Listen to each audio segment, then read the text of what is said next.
ಅಕ್ಷಯ ತೃತೀಯ ವಿಶೇಷತೆ ಏನು ಗೊತ್ತಾ?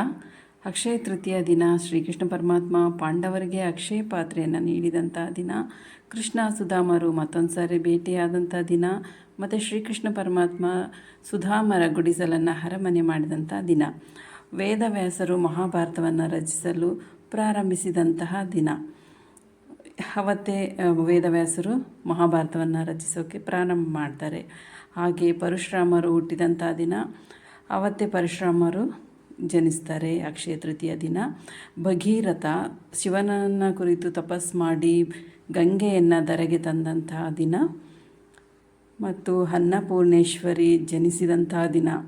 ಅಕ್ಷಯ ತೃತೀಯ ದಿನವೇ ಅನ್ನಪೂರ್ಣೇಶ್ವರಿ ದೇವಿ ಕೂಡ ಜನಿಸ್ತಾಳೆ. ಅವತ್ತೇ ಅವರ ಜನ್ಮದಿನ. ಹಾಗೆ ಶಿವನಿಗೆ ಅನ್ನಪೂರ್ಣೇಶ್ವರಿ ಭಿಕ್ಷೆಯನ್ನು ನೀಡಿದಂತಹ ದಿನ, ಅಂದರೆ ಅನ್ನವನ್ನು ಬಡಿಸ್ತಾಳೆ. ಹಾಗೆ ಸೂರ್ಯ ಚಂದ್ರರು ಕೂಡ ತುಂಬ ಪ್ರಜ್ವಲಿಸುವಂತಹ ದಿನ. ಅವತ್ತು ಅತ್ಯಂತ ಶಕ್ತಿಶಾಲಿಯಾಗಿ ಪ್ರಜ್ವಲಿಸ್ತಾರೆ. ಅದಕ್ಕೋಸ್ಕರ ಇವತ್ತಿನ ದಿನ ಎಲ್ಲರೂ ತಮ್ಮ ಕೈಲಾದಷ್ಟು ದಾನ ಧರ್ಮಗಳನ್ನು ಮಾಡೋದರಿಂದ ಇವತ್ತು ದೇವರ ಆಶೀರ್ವಾದ ಎಲ್ರಿಗೂ ಅಕ್ಷಯವಾಗಿ ಸಿಗೋದರಲ್ಲಿ ಯಾವುದೇ ಸಂಶಯನೂ ಇಲ್ಲ. ಎಲ್ಲರಿಗೂ ಅಕ್ಷಯ ತೃತೀಯದ ಶುಭಾಶಯಗಳು. Thank you.